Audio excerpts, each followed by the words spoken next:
Hey everyone, welcome back to another reaction video. Today we're reacting to Film Theory FNAF. I know how the movie trilogy ends. This is gonna get interesting. Cause now, let's see, we're 4 theories in all together for all 4 channels. Yeah, 4 theories in. Next week will be, oh no, that's this week. The next week will be the 2nd. Man. I don't know how to take this. We're getting so close to it, and all these theories coming up have been wonderful. For every theory I missed, I'm gonna post them up. But gosh damn, we we're almost to the exact point MathPat's about to leave. I can't do anything about uh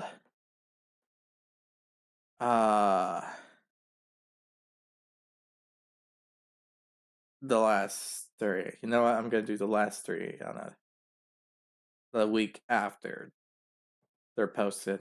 Anyway, if you enjoyed this reaction video, hit the like button down below. Hit the subscribe button to support the channel, support the content provided, and so on and so forth. If there's any videos you want me to react to, put it down in the comment section below, and I'll react to them as soon as possible. And yeah, the link to this video is going to be down in the description below. And so, I'm sorry, it's just the more I'm thinking about this subject, it's just really messing me up. And yeah, so if you want to see this video before I react to it, go ahead and check it out. Pause the video right now, then come back when you're done. But for those that want to keep going, let's start.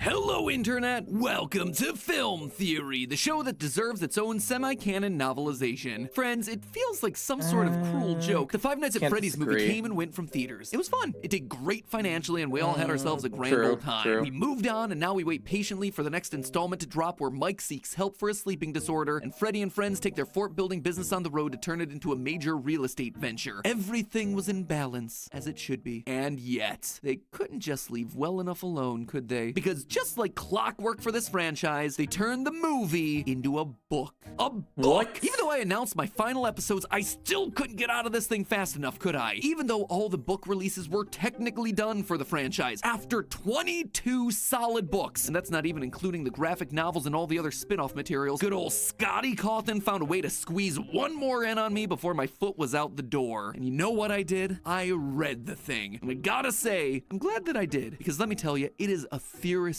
gold mine. Ladies and gentlemen, I stand before you today to tell you that the FNAF movie book... That the FNAF movie book... Oh, I can't even say it. It physically makes me ill to acknowledge that something like this exists. Ladies and gentlemen, I stand here today to tell you that the book version of the FNAF movie, it tells us everything about where the film spin-off series is headed to next. And perhaps more importantly than anything, it tells us that the big reveal of Chapter 3 is gonna be that Vanessa is a robot. Yeah, I know. Oh, I can hear the flames. I can hear the booing. I can hear the outrage right now. Yeah. The second is processed in my head.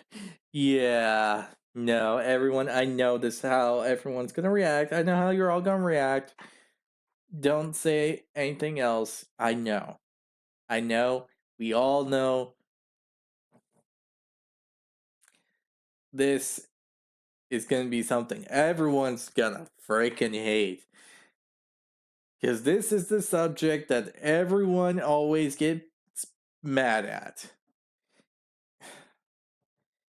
This is FNAF. Almost anything is possible at this point. Oh, I know. You may now commence throwing things angrily at your computer monitor. So while you're busy getting yourself an angry arm workout, what am I talking about exactly? Well, I don't know if you're aware of this, but it's not uncommon for films to get themselves what are known as movie novelizations. Basically a book that retells the exact same story as a movie, but because it's a book, there tend to be additional details thrown in to bulk things out. Insight into characters, their thoughts, their motivations, more descriptions of scenes, things like that. As you might imagine, novelizations like these were really popular before home video because people didn't have a way to relive the theater experience at their house. Nowadays, though, it's more of an additional source of found revenue for a movie. You already got yourself a script written after all, so you might as well throw in a few thousand extra words, slap a cover on it, probably just recycle some old promotional artwork, and boom! You just made yourself a couple extra bucks from the hardcore fans and the collectors. So of course, when the FNAF movie got itself one, I was legally bound to read through it with the hope and expectation that there might be some juicy lore hidden inside of its pages. And I tell you, I was not disappointed. It was like experiencing the movie through some sort of weird multiverse. For instance, I am actually in the book. Well, Ness, my character from the movie. The catchphrase is in there and everything. It is really cool. I'm described as a, quote, tall, lanky, auburn-haired teen. I appreciate that book. You know what they say, the camera adds 10 pounds, but the novelization removes 20 years. That said, on the subject of learning more lore, apparently, and I didn't even know this is the guy who was playing the character, Ness is supposedly the son of the diner's owner, whose name is, in fact, Sparky. And that right there, that's a pretty interesting detail when you consider that there's a dog animatronic who we've all been assuming is Sparky hidden in the back of Freddy's Pizzeria. It is a super unusual detail that gets just a little bit more explanation and a bit more insight, all thanks to the novel. So, I'm the son of a fake animatronic dog. File that one in my character bio right alongside my undying love for Doug the lawyer. Or maybe not. You see, Doug in the books, he is a very different character. The diner scene straight up features him openly creeping on Maxine, enough so that she thinks of him as a total sleazeball. Let's just say that he's hungry for more than just the apps. Thankfully, this is one of the precious few times that Scott Cawthon has stepped in to set the record straight, explaining that this gross version of my best shipmate is in fact non-canon, and that this scene will be altered in all future printings of the novelization. In short, Nug lives on. Or would you consider us Des? Anyway, you can already see how having more words on the page gives you tons of additional context to what you're seeing on the screen, and likely more insight into the original intent of these sorts of moments. And as you might imagine, if small bit players like Doug and I are getting lore drops from the books, then the main characters are also getting a lot of extra info in there as well. For instance, in the movie, it was lightly implied that Maxine had a bit of a crush on Mike. I picked it up right here, where she subtly signals that she wants him to put a ring on it. I wish someone would buy me a ring. It's not a big plot point, but you can tell that there's a bit more under the surface of this interaction. In the book, though, it goes from subtle subtext into a full-on plot point. She constantly dresses up for Mike, dropping tons of hints about her interest, growing more and more frustrated with Mike as he's completely oblivious to her advances. In fact, it's actually part of her motivation for spying on him for Aunt Jane, which she also feels very regretful for in the books, unlike the film where she just kind of looks sad out of a window for a bit. Another huge detail about the main characters, Mike is more of a theorist in the book than he was in the film, actively taking on more of the responsibility for unraveling the mystery. He independently does research. He even discovers the missing children's incident by himself instead of just being told about it by Vanessa later on in the film. I guess they just had to remove that part of the character from the film lest he get compared to the performances coming from other established theorists in the community. Okay, so that's obviously a bunch of random observations and details, adding a bit more texture to these characters that either got cut for time or glossed over in a more visual storytelling medium. But there is so much more packed into this book, enough so that I believe that we can figure out exactly where the story of the next two movies is headed. And it all begins with the hill that apparently I'm gonna be dying on for my final FNAF theories, a human being a robot. Don't hate the player, hate the game. Literally. I'm not the one making up the story here, friends. I just interpret the clues as best I can. But in this case, we don't have ourselves a robot boy. Instead, we have ourselves a robot cop, Vanessa. Vanessa is a robot, and I suspect she's not gonna be the only one. No, obviously that is a huge claim to make, so let's start backing it up, shall we? Last time we talked about how Film Afton seems to be much further along in his understanding of the possessed animatronics than either his game or book counterparts. For instance, he knows that they operate based off the pictures that are hung on the wall. What have you done? He knows that, as he's dying, he needs to be wearing the golden Bonnie suit in order for his soul to survive by bonding to the metal. I always come back. He even seems to have a rudimentary understanding of Remnant based on the existence of that weird torture Freddy mask. I mean, seriously, these animatronics are not inventing a device like this. It has to have been man-made. In fact, the novelized version of the movie's cold open suggests exactly this. If you read the prologue of the book very closely, you learn that Bob, the security guard whose death opens the film, had already figured out that he was nothing more than a lamb for the slaughter in this job. First, his internal monologue acknowledges that he had been hired to guard the pizzeria. It's written expressly in sarcastic scare quotes there, showing that he knows very well that the job was never meant to be real. And as he's being dragged to his death by the animatronics, he passes by the kid's drawing of Afton holding the kid's hands, and we read that bile fills his throat in this moment. He knows that that picture, and the rabbit specifically, is the reason that he's currently fighting for his life. In short, the extra details in the prologue of the novelization strongly suggest that Afton is actively hiring guards to this pizzeria to harvest a remnant from them so he can continue on with his experiments, and he's using his control over the animatronics to help make all of this happen. And because of that, despite this being an adaptation of one of the earliest FNAF stories, Film Afton is likely already tinkering with much more advanced animatronic technology. Again, look no further than the cold open of the novel. The torture Freddy mask isn't just an old repurposed Freddy head like it is in the movie. Instead, it's described like this. Quote, "The two halves of the bear face peeled back like the wings of a beetle, expanding outward. As the fur parted,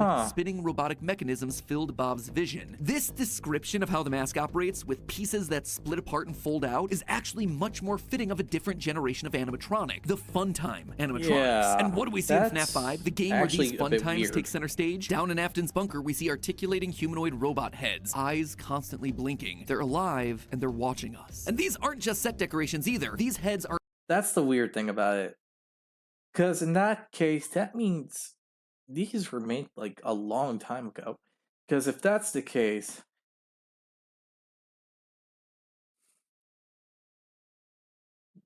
those were just made around the 1900s, like 1990s, 1980s, somewhere around that time period. Afton made those, and they were pretty advanced. Like, so advanced that they just seemed like something that was modern made. But they weren't.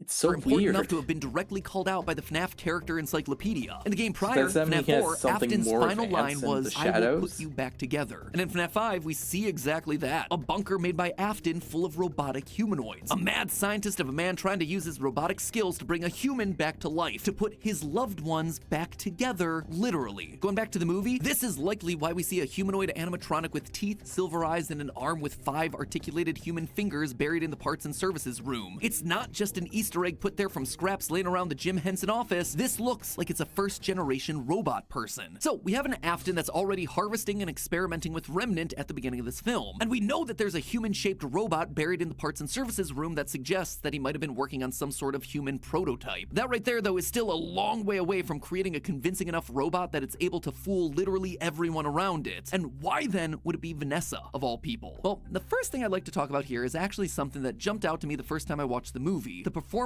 of Vanessa's actress, Elizabeth Lale. Something I noticed throughout the movie was how aloof and disconnected Vanessa seemed. Her voice was always flat, her character almost always stoic. The new security guard? Yeah. You're bleeding, by the way. You and Abby, you still have each other.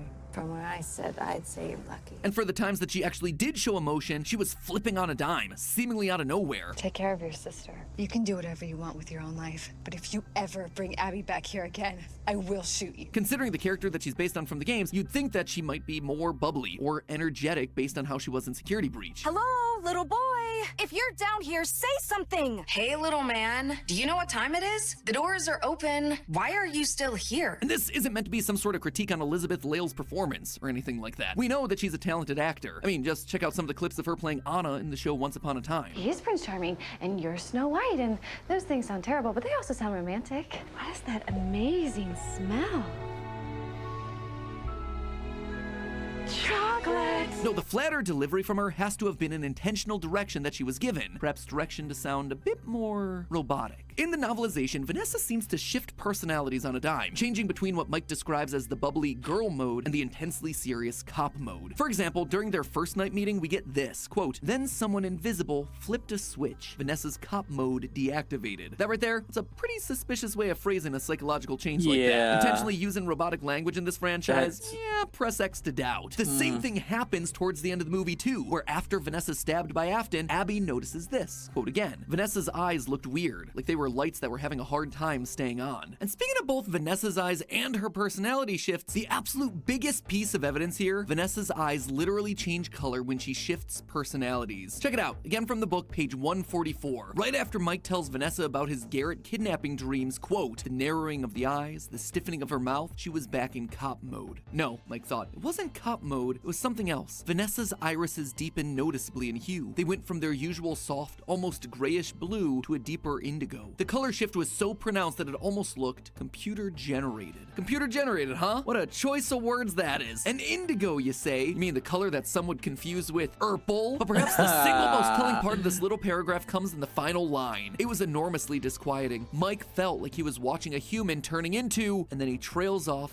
not having a chance to finish the thought. Turning into what, Mike? Turning into what? A robot, perhaps? And this thing with the eyes, it isn't just a one-off change, it is a consistent part of Vanessa's character descriptions throughout the entire novel, while explaining how spring locks work. Quote, Vanessa's irises did the light blue to dark blue thing. Her eyes had turned an even deeper blue, navy blue now, almost black. As Vanessa's explaining her father's creations like the spring locks, again, the eyes get darker, sometimes purple and sometimes black. It's almost as if she's fallen back on some sort of Afton-designed programming, almost like he's controlling her. In fact, every time Vanessa tries to do something to keep Mike from looking into this mystery and uncovering Afton's secrets, her eyes go to this darker color. In the scene next to the storm drain where she tries to convince Mike not to try sleeping and dreaming of Freddy anymore, her eyes are dark blue. In the same scene, as Mike tries to get Vanessa to open up so he can get to know her better, he notices that her eyes grow darker and become blurred. And then something, in quotes, breaks any connection that they're forming. And yet, when she's begging for him not to go to Freddy's at all, to save himself and Abby, again, quote, he looked into her eyes, so soft and blue right now that it seemed like some of her essence, life force, was leaching from her. If there's some Afton-driven programming controlling Vanessa, that would also explain one of the stranger moments from the film. After Mike is attacked by the animatronics and saved by Vanessa, she reveals the dark secrets of her past and the pizzeria. When Mike asks her to help save Abby, though, she declines. Not because she doesn't want to help, but because she feels like she literally can't. Come with me.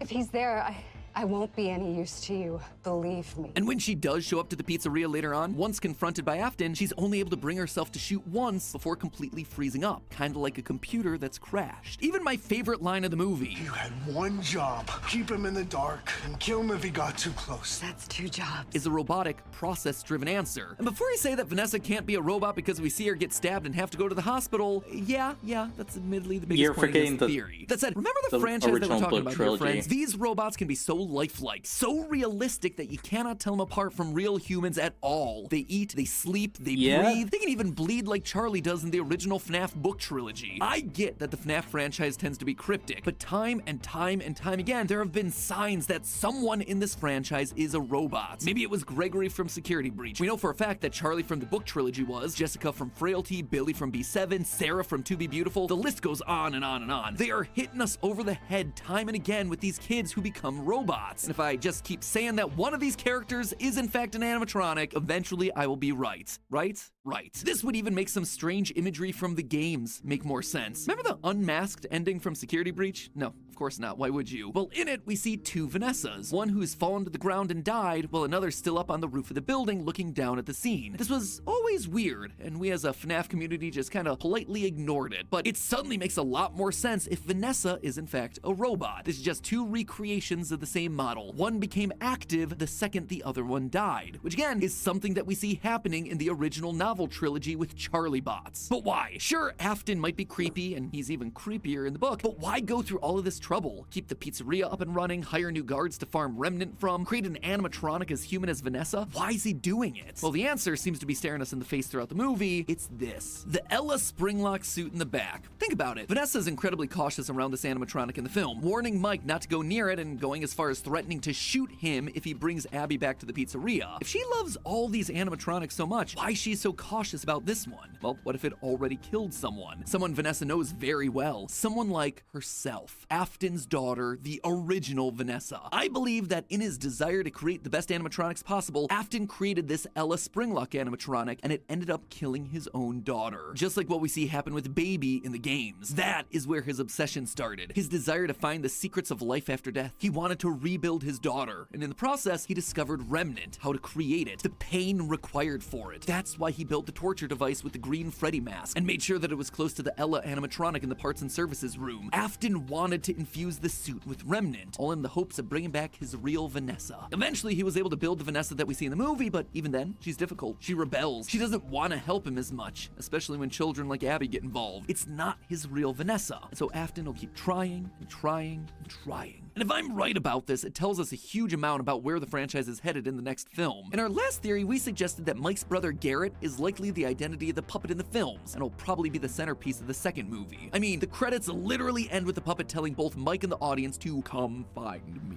However, this is gonna be a problem for Mike, Abby, and Vanessa. You see, Afton has a strange connection with Garrett. In the book, Garrett actually appears in the pizzeria during the final battle, luring Mike to a more secluded area where Afton can ambush him. Afton has control over Garrett's spirit in the scene, enough so that Garrett literally melts into the shadows that Afton emerges from. Quote from the book, "It was as if Garrett became part of the gloaming under the archway. He was there, and then he was something else. In Garrett's place, someone in a rabbit costume appeared. Not just someone, a man. So if Afton controls Garrett's spirit, it's likely that the puppet is going to be the villain of the second film, creating a whole new conflict for Mike to overcome. And then if the third movie follows the third game, an undead Afton will be back as the main antagonist, with the grand reveal that he's been able to make robot people the entire time. Vanessa will be revealed to be a robot, and Afton will tempt Mike with exactly what he wants. He could put Garrett back together as a robot kid, exactly the way Mike remembered him as a child, just as Afton did with his daughter. All Mike has to do is help Afton with his evil experiments, and Mike then will be left with a choice. Just how badly does he want his brother back? Guess we'll have to watch the movie and then read the corresponding 8-book series released afterward to find out. But hey, even though Vanessa might be mechanical, there's one thing I know she'd be able to appreciate. The sponsor of today's episode, Air Up, the water bottle that hacks your brain. Listen, at this point, if you've been watching any Theorist content for the past year, you know what's up with these guys and how much we love Air Up. Air Up water bottle smelling through the steel bottles that have anytime I need to hydrate in my day-to-day life. Air Up has to offer. You will not be disappointed. Once again, thank you to Air Up for sponsoring this episode, and as always,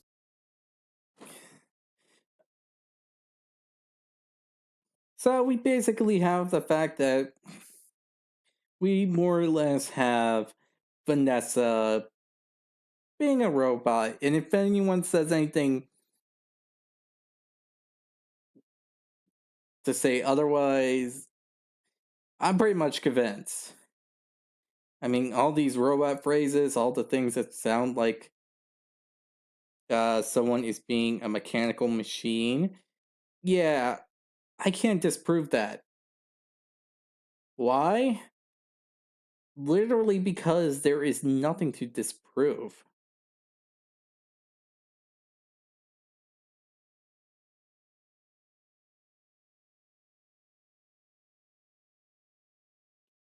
I mean, the fact that Vanessa's eyes are changing multiple colors, the way her behavior is acting so erratic.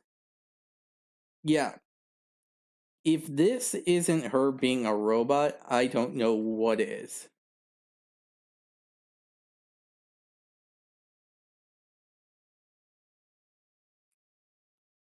Call me crazy, call me insane, call me whatever. There is no way this kind of coincidence can just happen, and yeah. It's just too crazy to just toss away, okay?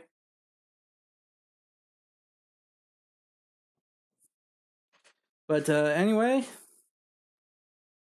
overall, I hope you all enjoy this video. If you do, hit the like button down below, hit the subscribe button to support the channel, support the content provided, and so on and so forth. Hit the notification button, be notified immediately when a new video comes out. And yeah, tell me what you think about this theory in the comment section below, because it sounds like it's right. We might get introduced to the toy animatronics next, but I don't know. It's a 50-50 in that area. But in the end, I guess we're just gonna have to wait and see. So again, hope you all enjoy, and I'll see you on the next video. Bye!